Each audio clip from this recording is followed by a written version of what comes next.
for 1 second because there's a student who's about to arrive. Okay. Dear Ivy Internet, we're waiting for human beings. So this is like, you ever watch C-SPAN or?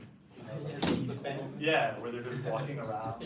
We could get the 60-minute thing going. Hello, audience both here and abroad. Hello. Welcome to the 5th installment of the much lauded and underappreciated at the same time series, the TOK Talks. Oh, very good. We have an illustrious panel here to discuss the question today. To what extent do you agree with the claim all models are wrong, but some are useful? We'll be discussing this in reference to the AOKs of mathematics and one other of our choosing, though I'm assuming we'll probably go through several of them in our discussion. First, we can do just brief introductions, starting over here on the side. Mr. O'Brien, I teach IB mathematics. Mr. Johnson, TOK teacher. Stein, I'm a student. Trisha, I'm a student too. I'm Alex, I'm also a student. And I'm Mr. Henrik, your moderator for the day. I think that to start off, we should do what we always do in TOK, think about definitions and distinctions. And in order to do so, the word I should say that is most operative here would probably be models. So putting this question out to our panel, how would we define models? I'll start. So I'll just preface that I'm 100% coming at this from a math perspective. So I'm basically defining a mathematical model, but we can talk about other types of models. But so the definition that I found, sort of the textbook definition, is a mathematical model is an abstract description of a concrete system using mathematical concepts and language. So kind of, but my interpretation is like what a mathematical model is it's taking something, it's applying sort of mathematical formulas and equations and things that work in the world of mathematics and applying them to things in real life, which are not always so clean and that, there's chaos, it's like one thing I wrote was models are simplifications of reality. In a sense, they attempt to apply order to chaos. Mm-hmm. That's kind of how I interpret a mathematical model. So but there's many types of models. Yeah. Excellent. Any other types of models or other definitions that we're willing to work with? My definition, in my opinion, a model is like a simplified representation of like a concept, some sort of system or like abnormality that aids in understanding, modifying, explaining, and maybe, I don't know, in certain cases predicting certain outcomes. Like what I meant by like systems, like components and elements that work together to interact with each other, that interact with each other and work as a whole. And when I was thinking about might predict like certain outcomes, is like when you take the system and seeing how it would behave in certain conditions and over time, and through this maybe can determine like the future outcomes. I don't know. Good. Anyone want to expand, complicate upon this definition here? I think one thing that stands out to me, I was talking to Mr. O'Brien before, we often use model as a verb. We often talk about modeling. So whatever we pin it down as, like it's going to be this process ultimately, I want to say, a fairly complex process. And Trisha, you brought up earlier too, we had a PT of the past all about visual representations. So we might want to contrast it with what a representation is. And I was wondering what you guys think, if a model, all models form a subset of representations. Not every representation is a model, but every model is a representation. How do we feel about that? Well, what's a representation? What do we define representation as? Trish, do you remember?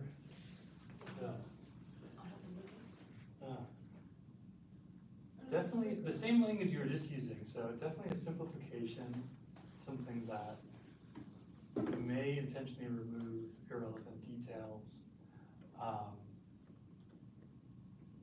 But yeah, the predictive value, you were actually, I asked this to all of us, but Mr. O'Brien also brought up the fact that models we use to predict, and it kind of makes one question what I was just saying, because if you're representing something, it doesn't necessarily give rise to predictive Right, ability. right. So Yeah. maybe we don't want to say that. Maybe we don't want to say that every model is some kind of representation. Yeah, I mean, again, like coming from like mathematical standpoint of like representation, sort of a way of sort of like displaying data or whatever, you know, and then, but often the mathematical model will include a predictive feature. Like you're often using a mathematical model in order to predict what may happen in the future, as opposed to just representing what has already occurred. You know what I mean? So that's maybe a slight difference in mathematics.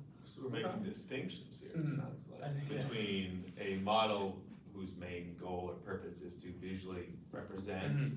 a complex system or series of interactions Mhm. versus a model that's main goal is to predict outcomes or predict future effects of complex interactions. Mhm. That those would be quite different, right? Would we say that a predictive outcome is a representation? I guess you could say is a numerical representation of a state, but it seems a little bit distinct than the notion of like a visual representation of Right. modeling. Right. Yeah, I mean, I guess one thing, I brought visuals, of course, 'cause you know me. Like one thing that came to my mind is the normal distribution, right, which we talked, you know, several of my students here should know what that is.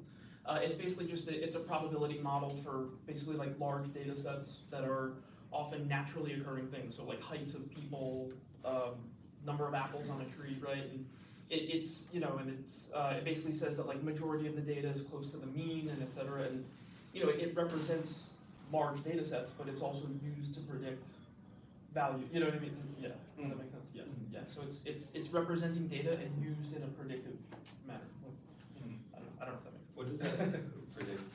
Like, so, you know, if you're talking about like, I don't know, like, let's say like you take a. Cost of shoes at EF Academy. Yeah, well, like, yeah, it's often more things that are naturally occurring phenomena, like things like height, weight, or, yeah, things of that nature. So maybe you wanna like estimate like the probability of a student at EF having a height between this range and that range, you know, based on like some population, so, yeah. So it's predicting the distribution. It's predicting, yeah, Okay. more probabilities essentially, it's predicting probabilities of The a certain. probability of it being this distribution or Of probability being, of a value being in a certain range of value, based on the mean and something called the standard deviation. Mhm. Yeah, so, yeah, sorry, And so- very technical. Yeah. I mean, like, I kind of agree with you, because like, I also was thinking, like, when I was writing, when I was, you know, doing this question, like, one thing that came, I don't know if I can use econ as a. Go for it, all knowledge is welcome here. Yeah, like, because in econ, we use models, like, all the time to, like, explain economic theory, and, like, you know, when a variable, like, changes like that, like, it's like an all else equal that also affects other opponents. Like, so, like, in a way, like, for example, I thought of, like, which we learned this is, like, monetary policy and fiscal policy, and, like, how, like, you know, the change in interest rates, like, or government spending, like, you know, will affect, like, how it will affect inflation, employment, and economic growth. So in a way, it's like it predicts, like, if, oh, we change this, like, oh, this is what's gonna happen. I mean, like, you know, Mr. Baba says, like, you know, most of the time it's not, like, accurately true, it's not gonna happen immediately, but, like, it helps us, like, aids us into, like, kind of, sort of predict it. A model, like, is supposed to be sort of an average of what should happen. So there's like edge cases, almost like a distribution chart. Like there's edge cases, but like the model should be in the middle, at least in econ, of what should mostly happen. I think that's a good point. A model like that doesn't really represent, if the, say the student choose on that doesn't represent the actual thing. It predicts what it could be. And I think that's a distinction of the model, is it's not actually representing the real distribution of shoes, but it's a model that represents what it could be. Let's build off of this if you're all willing to follow me here. So we're talking about models representing sort of outcomes, predictive outcomes when it comes to economics. What is the model that is used in econ when it comes to thinking about human behavior? Is there a model of human decision-making that's used? There's models such as like, you know, if price goes up, people will buy less, which is not always true. What do we call that? Do we have a term that we use to describe this sort of decision-making process? Consumer behavior? Or do you mean more? You have to whisper to me.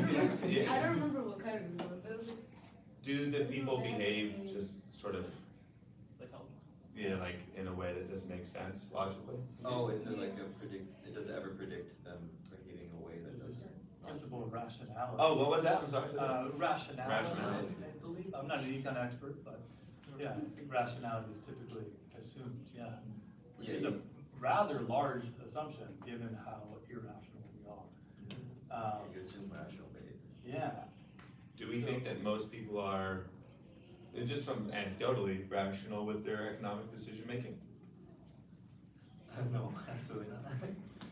I No? would say most people don't, like, for their actual benefit and the best value, they don't always buy what's most Yeah. rationally good. Like, Do you have any examples from your life? Like, say snacks, yeah. Like, I bought Snacks? Doritos recently, it's something better than Yeah. that. or that aisle of H Mart, Oh. Yeah.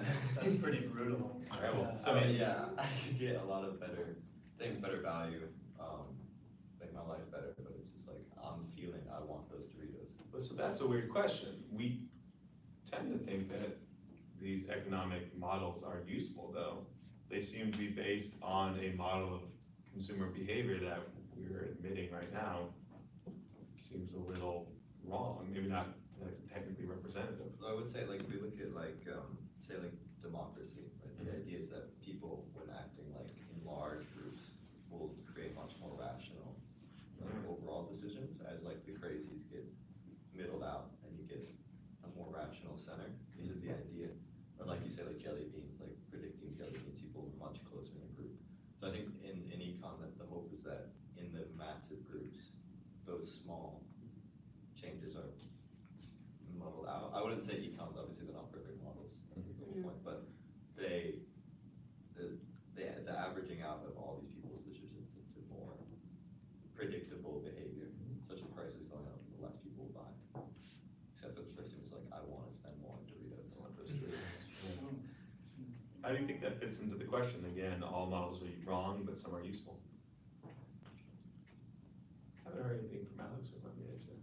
Yeah, then, like, what is wrong and what is useful? These are two two types of define. I think wrong is something that's oversimplified, incomplete, or just limited. And useful, I said, is something that is helpful, explains, and predicts. And if we look at the example for the econ, it definitely is not perfect. So is it wrong? Yes, we could say it's wrong. It's incomplete. It's oversimplified and it's limited. But at the same time, it does help us. It does help us to predict what hopefully occurs, or it explains what should happen in most of the times. You know what I mean? So it's something that is obviously wrong, but still helps us. I think everything is kind of wrong. Like there's no perfect model. Like if you look at formulas in physics, for example, it has to be if we take a physics formula for kinetic energy or something, or like thermal energy, it has to be a perfect system, right? So it has to be.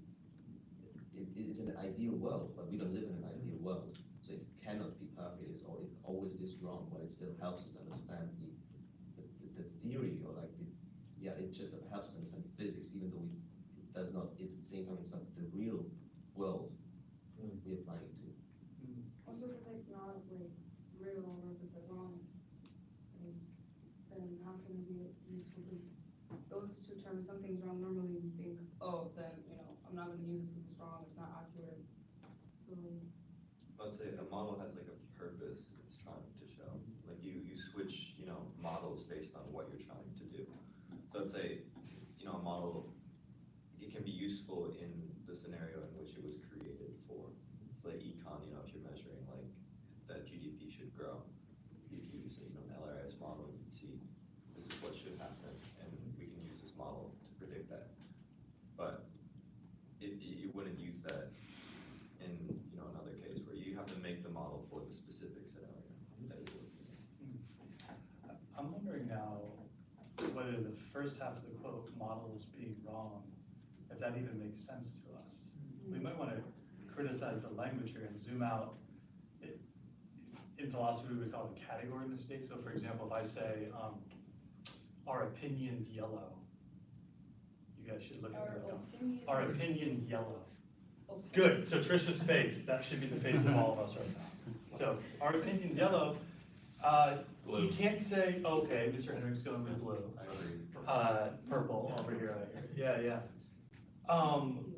Yeah, it just doesn't make sense, we can't process it, it's a category mistake. Like, opinions aren't the type of thing that take a color predicate.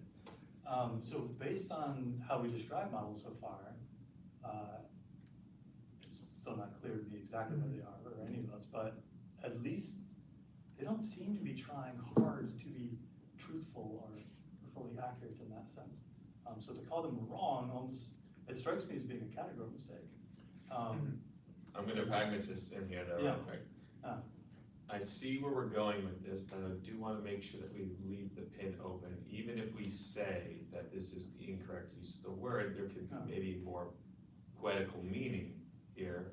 Mm. The idea being that the actual category mistake is that people naively apply true, Mhm. right? So the base assumption that people have might be something like the bell curve that we're describing in a standard deviation Right. is a true representation. Mhm.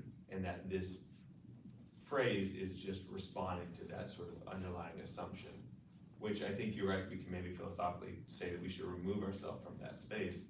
But I think maybe the power of it is, like we're saying, people build entire political theories around the idea that individual actors are acting in their own self-interest at all times. And that can have some pretty serious ramifications Right. when you start arguing, no, that's a model that of human behavior may be predictive, but is not true of their decision-making. Mm. If someone says, no, but the model's predictive, which means it must be true, which means, our political system should reflect that. Mm. Sorry, that was a whole lot. Yeah. Yeah, so, yeah, I would say most people, if you say, put these numbers in to this model, and then they give them a number, they'll think that has to be the correct answer. And yeah, I think,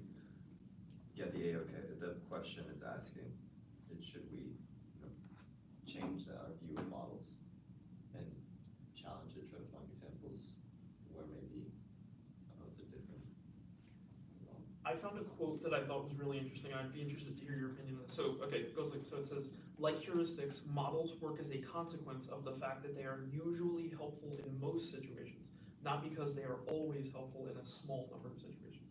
So it's sort of the purpose of a model not to fit all scenarios, but to only fit more specific scenarios. Like, it's gonna be more accurate in a more specified situation. Like, I think that's kind of what it's saying, so, I don't know. I'm just curious what anybody thought of the quote. Yeah. Yeah, smaller scale models, it's interesting, we're talking about like, if something's, can we make a model that, you can make models that predict something with very few variables, like correctly, like in math, you have one variable that's changing, you can make it function, and then if there's something in the real world that directly reflects that, then the model wouldn't be wrong per se, because it would directly be predicting what was happening. I'm trying to think of an example, because it's saying smaller. Yeah, for smaller scale, yeah, Yeah. like our model, because we're saying models are wrong, but it's like, our model's designed to, It's all. like, what is the purpose of a model? Is the model, its purpose to sort of be all-encompassing, or is it intended to be more like, it's very accurate in a smaller set of cases? I think that's kind of what it's saying, because, I mean, I don't yeah, know, that's think how I interpret it. models, like, I don't know, are put there to be more accurate, smaller, sort of concept, because if you make it much, like broader, if I don't know, you get to companies, you have like all these things you have to consider and all these like, limitations, and it will kind of like, eat its purpose, in my opinion. I think it's probably a distinction between models, right? Like, you can say economy is very big models, a lot, and then there's, I'm trying to think of a good example of small model. Like, Well, e-commerce was like a case-based model. Yeah, but like, Yeah. I mean, very these are small. same components, but like, it's still for like a specific. Well, I more mean like the scale of the model, right? Because if you're modeling something very large, it's usually gonna have to average. Oh, you're talking about the scale. so, That's what I'm thinking of. so again, coming from math, so you have a normal distribution, right? You also have something called a binomial distribution, which would say something like, let's say I flipped a coin 10 times in a row. What's the probability that exactly half of them are heads, right? She's like, oh God, you're giving me nightmares. But, right, would that be considered a model? Like, maybe that model might be generally more accurate because it's measuring probabilities on a much more straightforward scale versus a normal distribution, which is a bit more like assumptions needing to go on in a case like that, right? Like, I'm just thinking, like, I'm just trying to think of examples, like, Yeah. I don't. Well, that's where we could resist again from the other side, though. Like, if we prefix any description of a model with all the assumptions and the scope limitations, you know, if we add these in and we say that's our model, are we then gonna be able to say like, oh yeah, it's actually, it's right within this highly specified kind of. Yeah, it's what I'm wondering, if there's a case where you can make a Yeah. model that does perfectly represent, or do, like, doesn't have a, is that what you're saying, that's one? Yeah, but I'm wondering, and that kind of speaks to what Mr. Hendrick was making us think about, but I am wondering also if we want to do that. Is there something important going on when we leave out the assumptions and the supposed limitations of a model? After all, models grow and kind of slowly change over time, and we might be inhibiting a model's growth if we kind of say up front like, oh no, this is limited in such and such way. Alex looks like he has a thought. I think if you like add more details, it's getting more accurate. I don't think it can ever be 100% perfect because every human is different. Like let's say for human behavior, for example, if you look at the world, like every culture has different behaviors, right? So if we just like assume something based on one statistics made in the US for the whole world, it can't work, right? If we look at, or like if we look at population growth in mass, for example, it predicts like a trend in population dynamics under specific conditions, but it's oversimplifying by assuming constant rates of growth, and it also fails to account for migration, culture shifts, and policy changes. So if we look at one specific country, it's getting more accurate, right? If you look at the whole world, it's not very accurate. If you look at one country, it's getting more accurate. If we look at one town, it's more accurate. I don't think it can ever be 100% right though, and I think it can be way more perfect if we just like add more details and add more like information. Does it not detract from the backside of the quote too, its usefulness? I feel like its applicability to a wide range of what you want to have. contexts. I think like if you, it depends on the purpose of the model.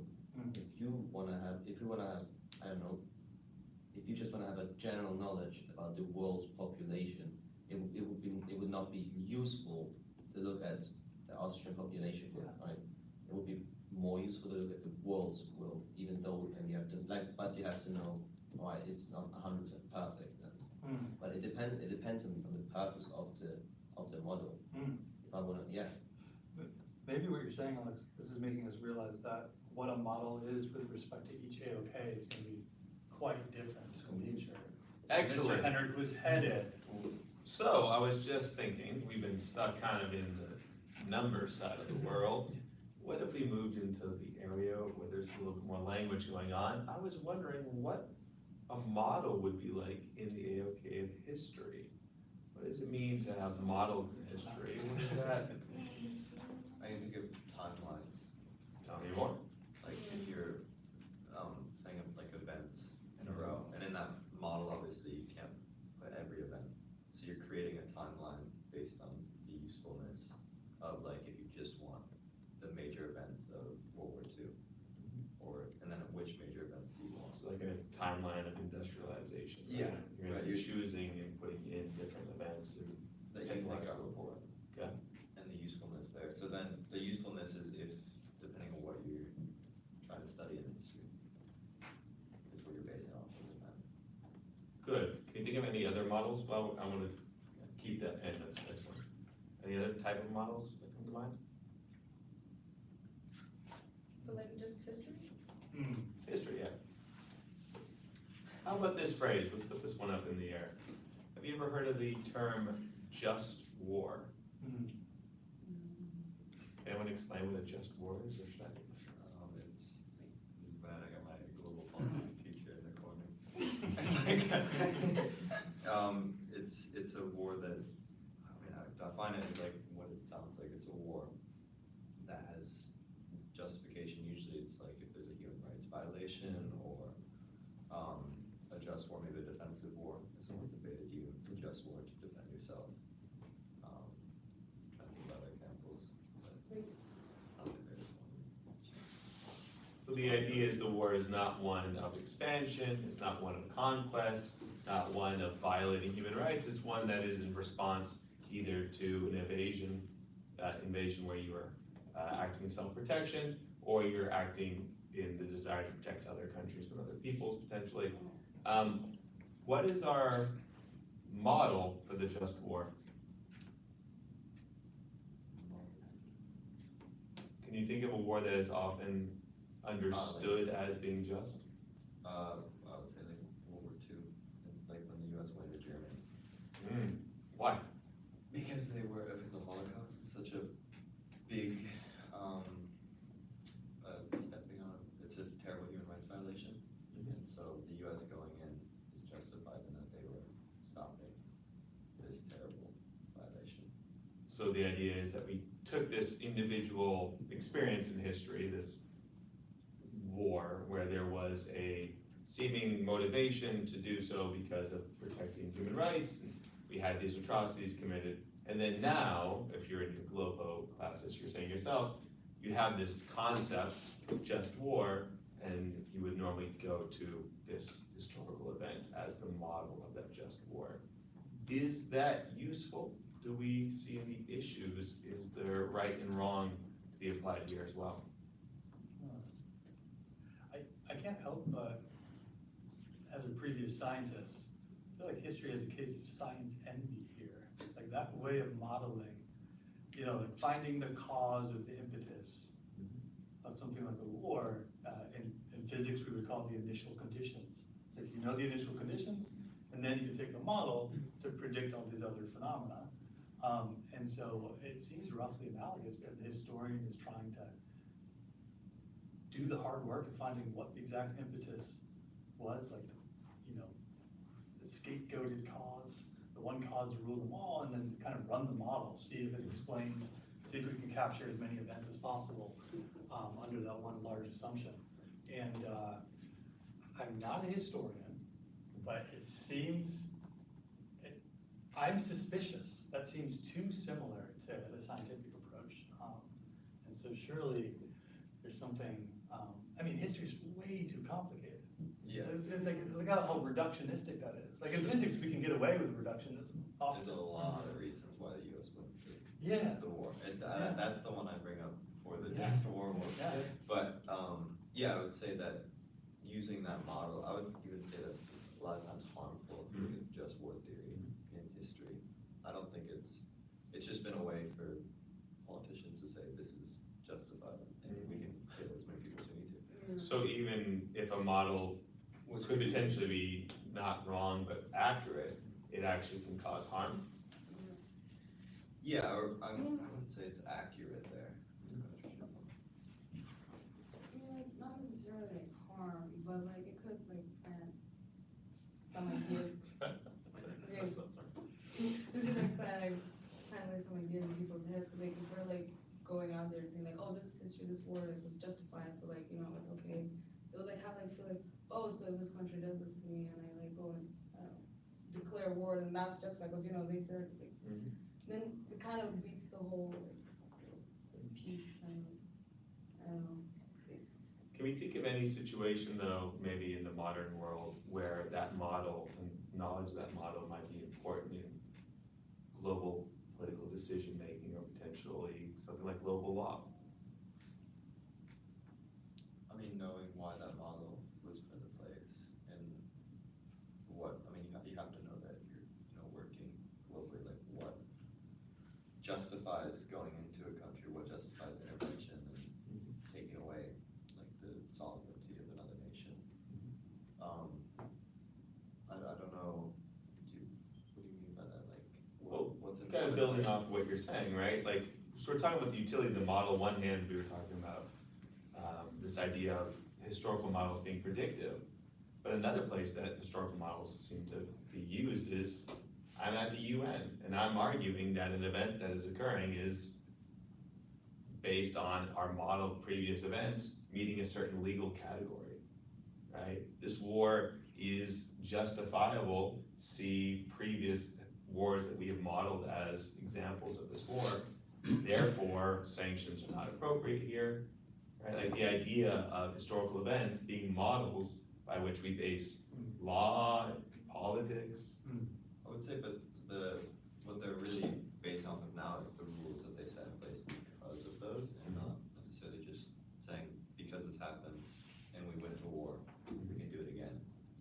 Like, I wouldn't say that the historical model is what they're basing off of now. It's what they created after that. Like, they didn't make just one law after World War II that was like no more Holocaust.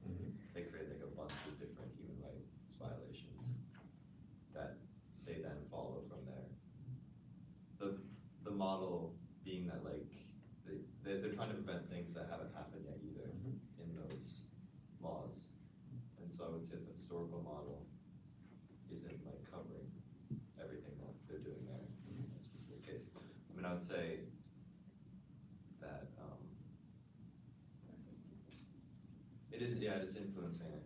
And I would say that that model specifically, like saying we can invade any nation that like we think, I think those models have been used badly by people to, you know, like push their own political agenda. So it's useful for them. It was useful for them, yeah. So the question, but I would say that model, what it was originally made for was, you know, to prevent future human rights violations. In that way, I think it's not been useful for what it was intended to do. I think this actually opens up an interesting space. We can kind of move out of history. We've been using the word useful in the honorable superhero sense. We're using models to change the world in a positive way, but we can imagine models being useful for nefarious reasons. Can anyone think maybe of any ways that could happen? Maybe historically as well, or in the modern world, in which a model is being used in a way to either justify or Crime rate statistics. tell me more. Yeah. Like, you know, certain minorities committing more crimes is the statistic, like, blanket on the face makes it just look like these people commit more crimes for no reason other than this uncontrollable factor by them. And I think that model can be used, you know, for nefarious purposes. Whether or not that's why it's created, you can use it for both, though, I would say. So I guess the usefulness of that model, again, depends on what you're using it for. I mean, you could also just say, look at how, you know, our society has put these people in a position where they have to commit more crime. You could use the same model to show the opposite viewpoint of somebody saying, look at how these people are committing more crimes because of this. So I'd say that model, you know, usefulness doesn't have to be good, but I think obviously it just depends on your opinion of what is good. What do we think, Matt, over the corner, perhaps? Yeah, I am trying to think of math. Like, I mean, I guess when I'm thinking of like sort of like nefarious usage of models, like I guess I'm thinking of like statistics and the misuse of statistics, right? You know, statistics can also be can always be manipulated in various ways. You know, there's a whole book about it, how to lie with statistics. You know, and like, yeah, I'm having trouble at the moment thinking of the you know, specific examples, but yeah, I can imagine that there are many ways where data is used in ways to sort of manipulate the public. Like, the one thing I always think when I was talking to Mr. Barnes about this is saying, like, you ever watch a toothpaste commercial, and at the end they always say 3 out of 5 or 4 out of 5 dentists approve of this toothpaste, and I'm always like, how many did you ask? You know, like, were they paid, or like, you know what I mean, whatever, like, you know, So yeah, data can be used in ways to sort of manipulate people. That's why we have to have knowledge of it to know how to not be manipulated. You know, that's just that's my point. That reminds us of the last week's panel was we're focused on tools and we ended up refocusing on tool users. So us as model users, maybe ultimately that's where the usefulness, nefarious or otherwise, is coming from. But yeah, infographics, mathematical infographics. The famous one, the one that came to mind for me is just like what do we call it? Like the truncating of axes. Instead of showing the full axis of a graph, you just see the relevant bits. Right. People don't see the scale of everything So it that's looks more right. like different. Yeah, Right, you can see some substantial growth where in the wide scheme of things it's negligible. And economics, you know, zoom in on one, you know, the business cycle, like the economy's supposed to go down and up. So if you zoom in on one part, it looks like the economy's going way down. There we go. But if you zoom out, it's just like this. Yeah. And so then you can use that to say like, oh, look at this guy's like economic policy is terrible because the economy got a little worse. And then you're also truncating, you zoom out. But yeah, I would say, again, the usefulness of that model though, like if the person is trying to push that belief that like this guy has done something bad for the economy, the model's been useful for him. So, I mean, I would say that they're still useful in the question that we're trying to answer. Wouldn't say it's decrease the usefulness of them, even if they're nefarious. And so it seems like we can actually say we've reached a point of agreement on something here, which is that models have utility. Models are useful regardless of this truth or wrongness. How they are used is important, right? There's almost like a rhetorical thing here of, is it being used as sophistry, just as a tool to manipulate people, convince them to do something? Am I taking stats or models and, you know, basically manipulating it in a way that's confusing the population for my point? Or am I trying to use it in an honorable or sort of truth-seeking way? I want to move over towards the last bit here to the AOK that I think might be sort of most interesting in a way. The idea of models in art. And what does it mean for there to be models in art? I mean, obviously we have the term model that's used in photography and in art. And I think maybe that could be. We're not talking about supermodels. We can actually. I mean, I think that the fact that we use the term model, and up to this point, we've been talking about models as being both a sort of predictive tool and a representational tool, right? So what does it mean to say in art, if you're a photography model, what is it that you are modeling? What are you doing in this sense? Is this the same use of the word? Is it a totally different use of the word? Leave that up in the air. It's a little bit of the thing that you want. Yeah, representation is obviously, you're usually trying to represent something in art, photography, painting, you're trying to represent an emotion or something. What's the other representation and what have we defined? Predictive. Predictive. Yeah. Yeah, predicting. But I think that predicting something in art is very hard. Representing is pretty easy, but like it's pretty useful for representing something. But for predicting, it's really hard. Like how do I predict something with a photograph? I can see. That's an interesting TOK concept in itself with respect to art. Like, what do we even mean when we talk about prediction in the art context? Are we focused on the artist trying to anticipate what the viewer might feel? Is that, I can see that coming into play. Maybe a good artist, part of what a good artist does is they do kind of experiments. They try to anticipate the range of feelings that people might have and then like modulate accordingly depending on what they want others to feel, something like that. But otherwise, like other forms of prediction just seem wildly inappropriate in art. Like, what are we doing predicting stuff? It just seems like not what it's. There is a particular style of writing dedicated to some future prediction. Oh, okay. Oh. Wouldn't one maybe say that sci-fi I is pretty deeply I should have focused anticipated on- this, knowing what I know of Mr. Henrik. Yeah. Okay. Sci-fi, I mean, there's like a South Park, usually try to predict like societal events that will result from something. Like The Simpsons art, but usually like the Yeah. prediction. Yeah. The Simpsons. Simpsons, The yes, Simpsons did everything. Stein, else. you're channeling your 10th grade project. Yeah, it was a South Park. great South Park project. Yeah. That was a good one. It was, It was and but yeah, like, I feel like usually in art, the prediction is just a person's feeling of what's gonna happen, or their way that, and if the world turns out this way, like in art, like sci-fi, for example, yeah, they usually have one thing where they're like, this is what we're gonna change about like how society works in the future, and see how that happens, but it's usually not so much like based on, like usually a model has something that's based on some data or statistics or say that it uses for evidence, but in art it's usually just someone's opinion. It's just like, what I was thinking is like, in art, is like the predicting part, like, really that relevant, or, like, I don't know, is it something that can be considered, like, is that what is needed for it to be, like, it's with the model in that case, like, because for me, art, like, for the model, I think about, like, I don't know, maybe like in actual, in drawing, like the art pieces, and maybe photography with like the picture or something. And then like, maybe you doing that, like if you know, like you would like tweak it in a way where you know that, oh, the audience is gonna perceive it this way because it added these like strokes, or it took it at this kind of level.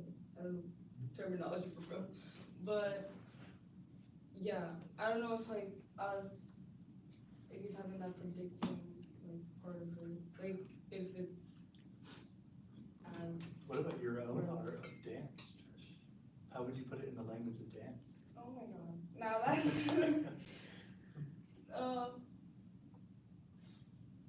don't know, if we're predicting like in dance, like As a dance choreographer like yourself, or do you try to anticipate what viewers might I mean, experience? yeah, like if I'm choreographing like a certain dance and I'm trying, like I would add like these kind of certain moves or do this type, like do this type of technique, or have this formation, because I know, oh, so we're gonna blow the audience. But like, yeah, if that's the prediction we're talking about, like predicting like how the audience is going to view, like have the emotions that I want them to feel, then yeah, I guess in that sense, kind of. Do you have any thespians here, any actors or actresses? Yes, wonderful. So the question I'd have for you, Trish, sorry, you're the artistic representation here. If you are acting a scene out and you're trying to understand what a character's feeling or doing, what are you asking questions about?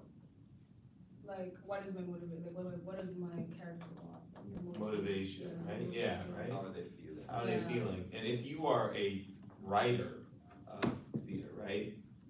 In a sense, once you have the initial conditions, aren't you sort of trying to predict how those characters would respond in a reasonable way, or in a sort of motivation-based way to the events that unfurl to them? Is it not, there's some modeling, right? Like, I'm thinking, what comes to my mind is something like Macbeth, right? Is Macbeth, in a way, a model of what happens when you have people close to power that's accessible, who have a sort of corruption internally, a lack of moral walls that prevent them from seeking that? Is it not a model sort of human behavior in a way? I mean, almost in math, you're creating, your own world where people react in their own, ways that you decide. And so you're creating models in your world that this is how people react this way, or at least this specific character does. So I would say, yeah, in art, you're creating models that work in your world that you're creating at the same time. It's a lot of it's personal. There's no outside statistics or things that you're bringing in. Maybe you have outside experiences, but it's all filtered through whatever you feel. So I'd say those models of characters and things are just the same as in math, where they're just based on your own rules that you set for yourself. So it's like in math, like their tenets, what are they called, the basis things of math, the six. Oh, Axioms. you're about like Axioms, geometry? Yeah, Or actually, geometry? geometry. Oh, yeah, Axioms. from Euclid, yeah.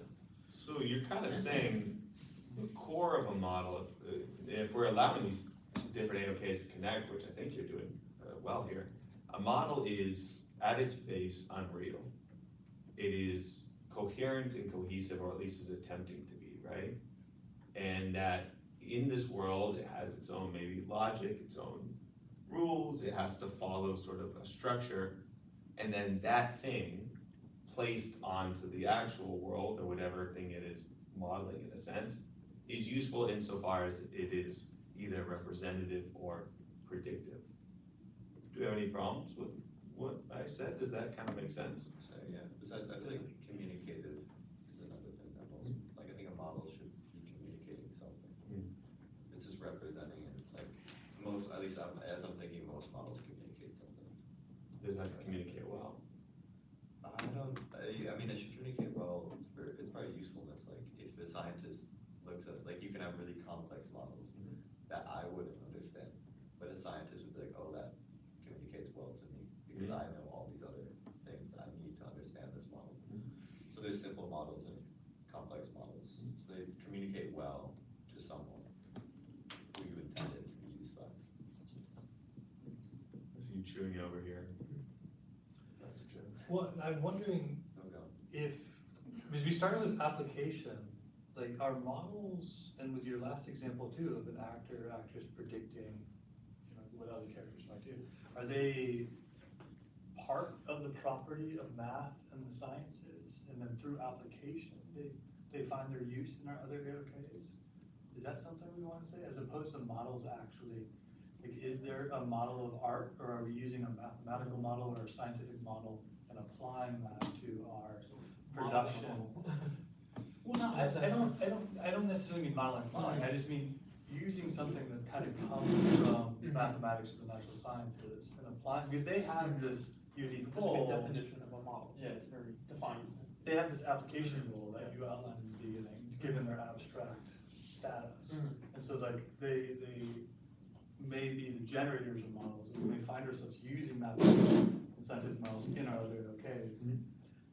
But So you're kind of saying like the concept of a model really like stems from math or something, like data, like it's very data-driven concept, but then we're using the concept of a model and applying it in other areas. Is that? I am wondering, based on our conversation so far, is when we thought about history, when we thought about art, they both seem to be examples of something akin to a scientific model being applied to the AOKs in a certain way, but maybe that's, Let me see, I think we can go even more basic.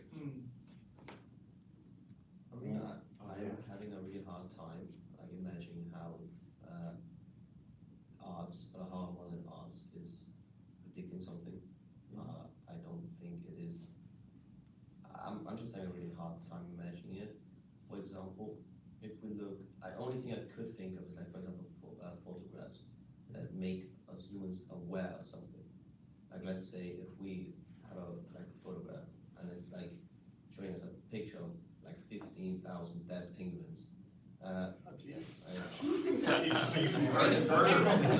got Werner Hertz on it. Jesus. Yeah, it's like the effect of climate change, you know? Yeah. It's just like opening our eyes, you know, how bad climate change actually is. And then but it's backed up still, if it's still backed up by information we have through statistics of maps. For example, right, look, this is how many like, I don't know, Celsius, the temperature on Earth, like, was it like raised? Yeah, in the last year, something like that. So I cannot really imagine how art alone can predict something. I think it is backed up by maps or by statistics. Like I said, the climate change, it is backed up by maps, and I think it's often like that. Can I give an example just briefly that I think might be useful here, right? So imagine that you're reading a short story in which a protagonist is grappling with the decision about whether they wanted to bring a child into the world in the year 2070 because of climate change. Now, of course, math and statistics would go into the predictions of what the world looks like. But in a sense, the prediction of how humans would grapple with this question is not necessarily something that our ideas would come from math or statistics, right? It would come from understanding of what motivates people, what motivates love, what motivates our decisions when deciding to have future children. You could turn to, for example, moments in history like during the Holocaust and slavery in the United States, where people had children even in situations where it seemed like there was no hope, right? So in a way, you'd be taking models from the past to try to predict how humans would respond to a novel situation in an artistic way. It's still backed up by historical models or human scientific models, right? It's not like an art model by itself. So I don't think like I said, I'm just trying to understand how like an artistic model helps us. I agree with you, but I think the art model aspect is taking all these things together, right? Like imagine that you were in statistics and you were trying to say, oh, this is what they would decide. Your math teacher would be like, that's ridiculous, you can't predict that, you have no predictive powers here. In a sense, like the art is taking the history, the statistics, combining it all together with some sort of intuitive artistic understanding of human emotions. So what we're saying is that art is like a mixture. It's like mix between all of these. Because you want photography, right? Yeah, but so, alright. So I guess, sorry, no, I guess what Alex is asking is like, does any model, regardless of what sort of field it's in, require some quantitative component? Like, does any model require something that you can quantify? And like, is that kind of what you're saying? Yeah, I mean, that's an interesting question. I don't have the answer, but I think, I'm just trying to sort of summarize what you were asking. Maybe a simpler one that we could do, obviously climate change, we can just say a scene where two characters are walking home and they see one of the characters' dog get hit with a car, right? And then we play out the emotional relationship in that scene, right? And that, in a sense, you could probably say there might be some quantifiable mathematical stuff happening there, but the core of the scene is the artist's interpretation and prediction of how these characters would respond to an event like that. I would argue, because that's what I was looking for. But we are running short on time. I would like to first give some snaps to the people around us, and then turn to questions from the audience. If you have any questions from our also illustrious but quiet audience so far about the topic. Be loud if you're in the back. Well, not all at once. Oh, my goodness.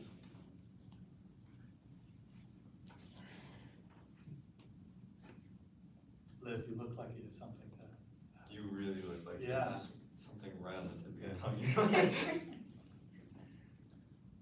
I see a lot of brain activity happening in the TOK side of the room over here. There are wheels turning. There we go, turning. Can you explain just war theory? You got a lot of it. You just missed the distinguishing between civilians, and non-combatants, and the symmetrical. It has to Yeah. be symmetrical to right. Symmetrical, we talk about that a lot. I guess I don't know how to word this question, but I think we're distinguishing between models that are useful because they explain, or models that are useful because they predict. Is one of those forms of modeling more useful than another? Like, is being able to predict more useful than being able to explain? What do people think about that? I think in mathematics, yes.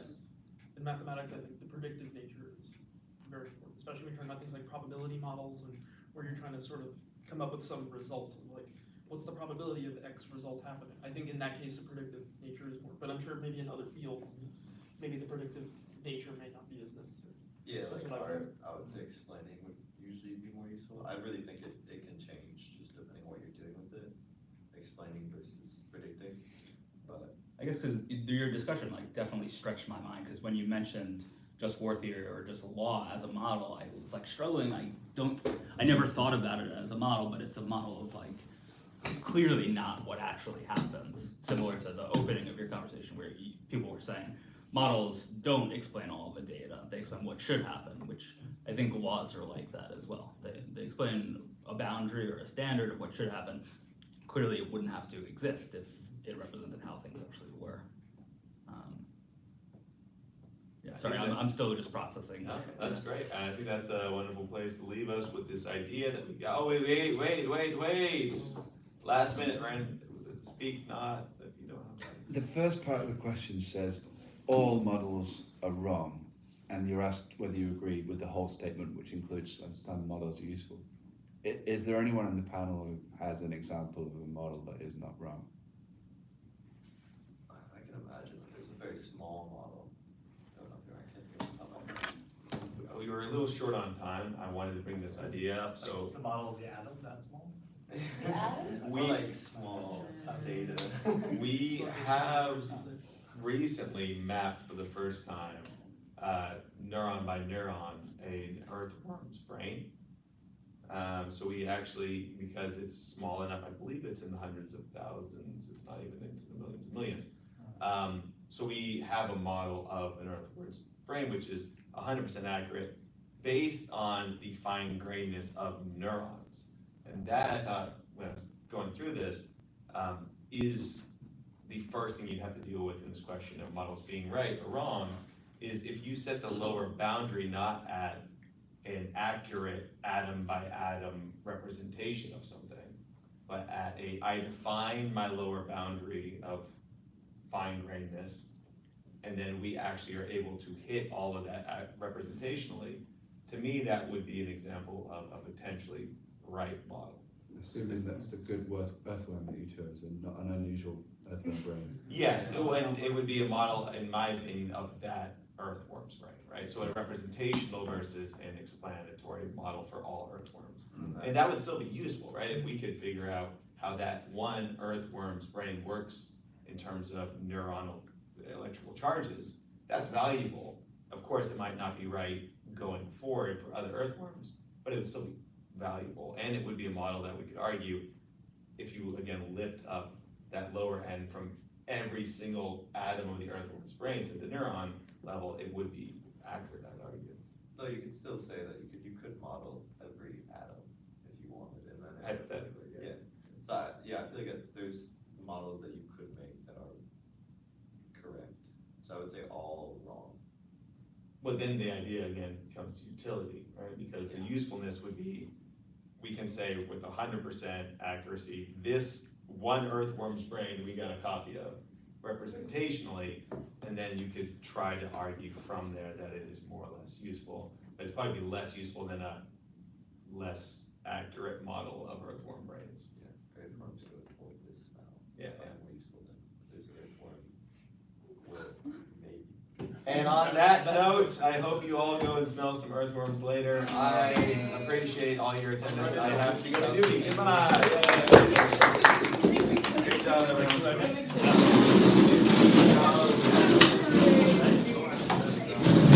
Stuff would get a lot. They were in the middle there. Thank you, guys. Thank you, Mom. Thank you. It's such a rude. It's like, out the window. See you guys. Good job. Good Enjoyable. Those are These are the ones that have it. That was a panel, guys. Yeah. So would have opened like a whole other. Also, so that's something we agree that the more accurate it is, the more the model is. The more smaller it is, the more accurate it is. Because Mr. Henry said, the earthworm is like a really small worm. We went to the news. We were like, Okay. we were having a model that's like accurate for this one specific. I don't know if that's always going to be true. Model, which is why it